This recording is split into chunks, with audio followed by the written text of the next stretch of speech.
এবং জোহরের 4 রাকাত সুন্নত বাদ দেই, ক্লাসে থাকার কারণে বেশিরভাগ সময় নামাজ কাজা হয়, এক্ষেত্রে আমার করণীয় কী? ধন্যবাদ। প্রথম কথা হলো যে ইমানদারের কাছে নামাজের চাইতে ইম্পর্টেন্ট কোনো বিষয় নেই। অতএব পড়াশোনার অজুহাতে কিংবা এক্সামের অজুহাতে কোনো অজুহাতেই নামাজকে পেছাবার বা নামাজকে বাদ দেওয়ার কোনো সুযোগ নেই। আপনি অসুস্থ, দাঁড়িয়ে নামাজ পড়তে পারছেন না, তাহলে আপনি এক্সাম দিয়েছেন, ক্লাস করেছেন, অন্য সব কাজগুলো নিশ্চয়ই স্বাভাবিকভাবে করেছেন, তাহলে নামাজ কেন আপনি পারবেন না? আজকাল বিশেষ করে একটু কষ্ট, একটু শরীরটা মেজমেজ করছে, একটু খারাপ লাগছে, এই অজুহাতে চেয়ার টেনে বসে নামাজ পড়াটা ফ্যাশনের বিষয়ে পরিণত হয়ে গেছে। মসজিদ দেখলে বোঝা কঠিন, এটা কি আকিজ প্লাস্টিকের দোকান না মসজিদ? তো এই জন্য আমাদেরকে নামাজ পড়ার ক্ষেত্রে লক্ষ্য রাখতে হবে যে আমরা যেন কোনোভাবেই, যতক্ষণ আমার শক্তি সামর্থ্য আছে, আমি শুধুমাত্র এটা শরীর খারাপ করছে, একটু ভালো লাগছে না, সেই অজুহাতে যেন আমরা বসে নামাজ না পড়ি। হ্যাঁ, অবশ্যই আপনি যদি শারীরিকভাবে অপারগ হন, দাঁড়িয়ে পড়তে না পারেন, আল্লাহ বলেছেন লা ইউকাল্লিফুল্লাহু নাফসান ইল্লা উসআহা, মানুষকে সাধ্যের বাইরে কিছু আল্লাহ চাপিয়ে দেন না, সো এটা আপনার জন্য জায়েজ আছে, আপনি বসে নামাজ পড়বেন, যদি বসে ছাড়া দাঁড়িয়ে নামাজ পড়ার কোনো শক্তি আপনার আসলেই না থাকে। আর সুন্নাহগুলো ইম্পর্টেন্ট, নবী সাল্লাল্লাহু আলাইহি সাল্লাম সচরাচর কখনো ছাড়তেন না। আপনার কখনো কোনো অসুবিধা তৈরি হয়েছে বিশেষ পরিস্থিতিতে, এটা বাদ দিলেন, তাতে গুনাহ হবে না ইনশাআল্লাহ। আমার বিয়ে উপলক্ষে 8 ভরির বেশি স্বর্ণের মালিক হই আমি। বর্তমানে আমার স্বামী বড় পরিমাণ ঋণ থাকায় এবং আমার আর্থিক অবস্থা খারাপ থাকায় আমি এখন জাকাত দিতে অসমর্থ। আমি যদি 3 থেকে 5 বছর পর স্বাবলম্বী হওয়ার পর জাকাত দেই, তাহলে এক্ষেত্রে বিলম্বে জাকাত প্রদানের ইসলামের বিধান কি? জাকাত ওয়াজিব আলাল ফওর, ইসলামী ফিক অনুযায়ী যখন জাকাত আবশ্যক হয় তখনই দিতে হয়। যদি আপনার মনে হয় যে এখন জাকাত দেওয়ার মতো ব্যক্তি আপনি খুঁজে পাচ্ছেন না বা আরও উপযুক্ত ব্যক্তি পাবেন, তাহলে টাকা আলাদা করে রাখলেন, হিসাব আলাদা করে রাখলেন, একটু পরে দিলেন, ঠিক আছে। বাট শুধুমাত্র আমার এখন দেওয়ার মতো টাকা নেই, এই অজুহাতে আপনি জাকাত 2-4 বছর পিছাতে পারবেন না। আপনার 8 ভরি স্বর্ণ থেকে খুব সামান্য পরিমাণ বিক্রি করলে কয়েক বছরের জাকাতের টাকা হয়ে যাবে। আমরা বেশিরভাগ মানুষ চাই আমারটা আমার কাছে থাকুক, আমি এক্সট্রা ফাওটা দিয়ে কোনো রকম জাকাত দেওয়ার চেষ্টা করব। অনেক লোক বলে হুজুর ঋণ পরিশোধের আমল শিখায় দেন। আমি বলি ঋণ পরিশোধের আমল হলো স্থাবর অস্থাবর সম্পত্তি বিক্রি করে ঋণ দিবেন, এটা হলো ঋণ পরিশোধের আমল। বলে না হুজুর সেটা না তো, আমি দোয়া চাইছি, দোয়া, একটা দোয়া শিখাই দেন। তাই আমি বলছি আমি বুঝছি, আপনি চাচ্ছেন আমি এমন কোনো দোয়া শিখাই দিই যেই দোয়া পড়লে আসমান থেকে ধূপ করে একটা বস্তায় টাকা পড়ে যাবে, আপনি ঋণ দিয়ে দিবেন, আপনার স্থাবর অস্থাবর সম্পত্তিতে হাত দেওয়া লাগবে না। আপনি সেই দোয়া চাচ্ছেন। মুহাম্মদ সাল্লাল্লাহু আলাইহি ওয়াসাল্লাম সেটা আমাদেরকে শেখান নাই। তিনি শিখিয়েছেন আমি ঋণগ্রস্ত, আমার সর্বশেষ সম্বল বিক্রি করে তারপরে যখন আমি পারছি না তখন আমি আল্লাহর কাছে, তার আগে এবং তখন আল্লাহর কাছে হাত পাতবো। কিন্তু আমরা চাই আমার সব ঠিকঠাক থাকুক, আমি ফাওটা দিয়ে কোনো রকম জাকাত দেই বা ঋণ দেই, এটা মুসলিম সুলভ চিন্তাধারা বা মানসিকতা নয়।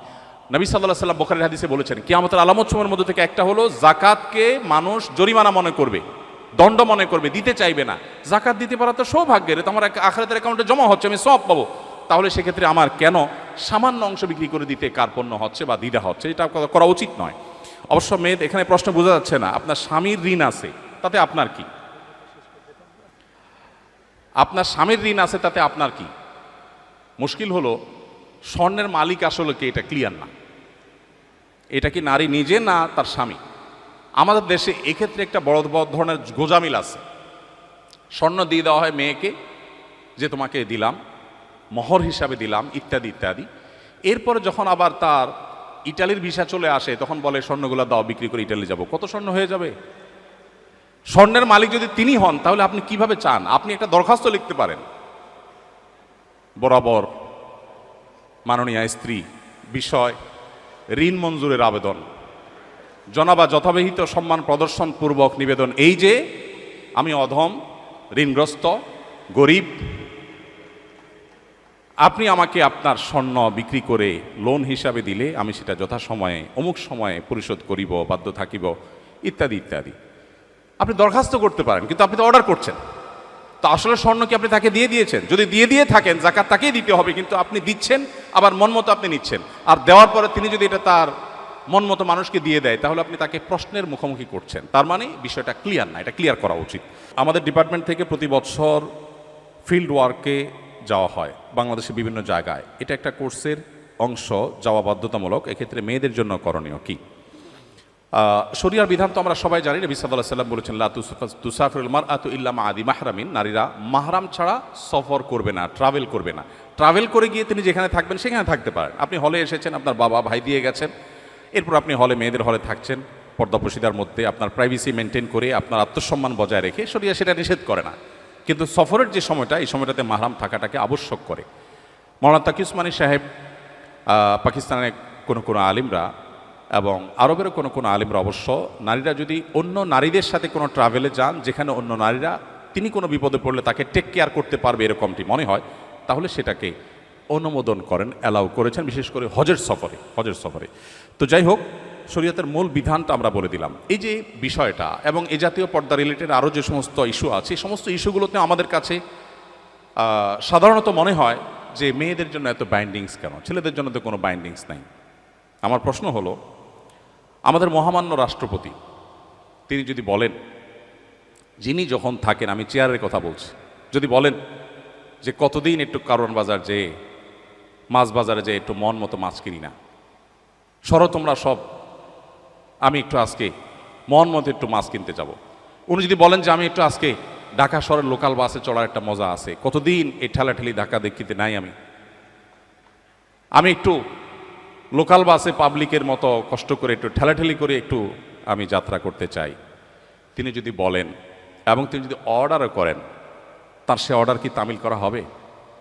তাকে কি যেতে দেয়া হবে?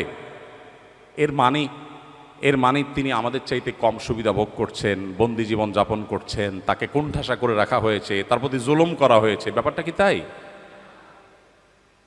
আজকের পৃথিবী যারা অধিকার প্রতিষ্ঠার কথা বলে, খোদ জাতিসংঘের সদর দপ্তর সহ জাতিসংঘের অফিসগুলো নিয়ে বিবিসি নিউজ করেছে, অন্য কেউ করলে ভিন্ন কথা হতো, যে সেখানে যে পরিমাণ নারী কর্মীরা যৌন নিগ্রহের শিকার হচ্ছেন সেটা অত্যন্ত ভয়ঙ্কর, রেশিওটা অনেক বেশি। প্রিয় ভাইয়ের আমার, আল্লাহ রাব্বুল আলামিন পর্দার যে বিধিবিধান দিয়েছেন, এটা আমাদের মা বোনদেরকে কোণঠাসা করবার জন্য নয়, তাদের মর্যাদা রক্ষা করবার জন্য, তাদের সেভ করার জন্য। উদারতার নাম দিয়ে যারা নবী সাল্লাল্লাহু আলাইহি সাল্লামের এই আদর্শকে এক পাশে রেখে চলতে চান, তারা ইতোমধ্যে ব্যর্থ প্রমাণ হয়ে গেছেন। পৃথিবীর প্রান্তে প্রান্তরে আপনি চোখ বুলিয়ে দেখবেন, তাদের ব্যর্থতার সে বোবা কান্না শোনা যাচ্ছে। পশ্চিমে পুরুষদের চাইতে মেয়েরা ইসলাম গ্রহণ করছে অনেক বেশি। এত নারী অধিকার জিগির তোলার পরেও সে সমস্ত অঞ্চলে মেয়েরা ইসলামের দিকে কেন ছুটছেন? তারা দেখছেন তাদের মুক্তির প্রকৃত দিশা ইসলামে বলা আছে, বিধায় আমাদেরকে সেই পথে আসতে হবে।